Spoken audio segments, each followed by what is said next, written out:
Hey everyone, and welcome back to another video. And in this video, I'm going to show you how to connect your debit card with Allstate insurance.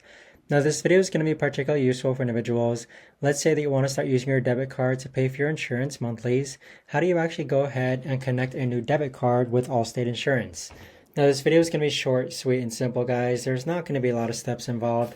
So in order to do this, what you're first going to do is log onto your Allstate account, then click on Payments for the drop-down menu, and then click on Payment Methods. So once you click on Payment Methods, you want to go ahead and scroll down, and on this option here, you're going to see your currently connected payment methods, ones that are connected to AutoPay and ones that are not connected to AutoPay.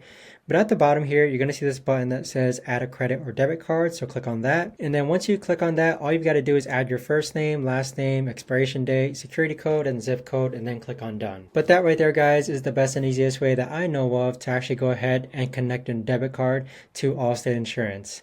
If you guys know of a better or easier way to actually do this, let me know in the comments down below. I would love to know. Thanks so much for watching, everyone, and I'll see you guys all in the next video.